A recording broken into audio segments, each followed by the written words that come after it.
Of course, the wind bringing in this cold. Wind warnings in effect until tomorrow morning. Steve Pierce has been tracking it at Vista House. That's right, guys. The winds continue to howl out here at the Vista House. They've been gusting as high as 90 miles an hour today, and they are unrelenting as that cold air continues to push through the gorge down in the metropolitan area. I'm joined here by Tyler Road from the Oregon AMS.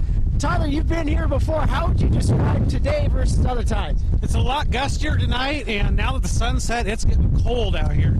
Yeah, and you know, it's only going to continue to get colder as now we have the introduction of some moisture into the forecast, and that, of course, could bring, as we know, freezing rain or snow in the morning.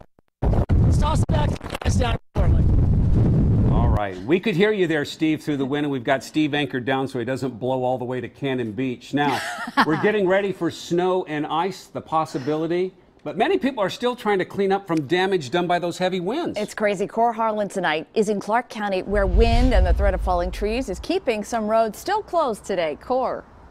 And many of those roads and trees are in East County in the Camas area. Just got off the phone a few minutes ago with the Public Works Director here in Vancouver, who tells me that all of the cities of Vancouver's main arterial streets have been cleared of trees and tree limbs that fell yesterday and today. But in East County, as I mentioned, Camas, Washougal area in particular, falling trees are still a threat.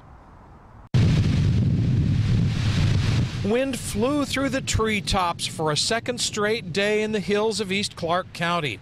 Branches hanging in trees and trees falling over into the street just down the road from Tom Thurston's house. That one there came down yesterday, and we've been having branches come down since the first day of the high wind.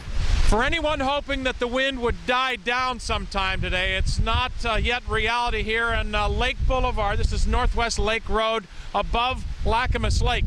This is a road that is lined with mature fir trees, and as you can see, there's plenty of limbs down here, still a tree trunk down over here, and a lot of wind. Lake Road is closed for the time being until the threat from falling trees and limbs is over. For now, people living along the road drive around the debris. When you cut a lot of trees down like that and you just leave a small row, they're real vulnerable to the wind.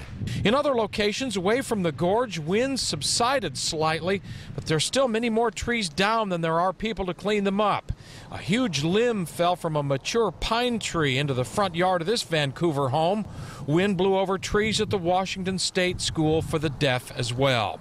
The wind in all has pushed over hundreds of trees in Clark County and has caused thousands to be without power, and that's before the real winter weather's even happened.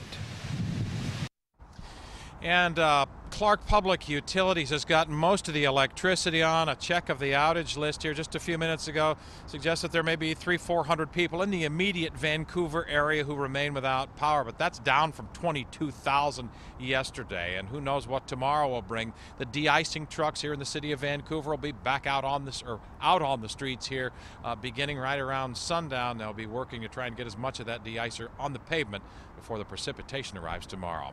Live here in Vancouver, Cor Harlan, KOIN 6 News. Jeff and Ann.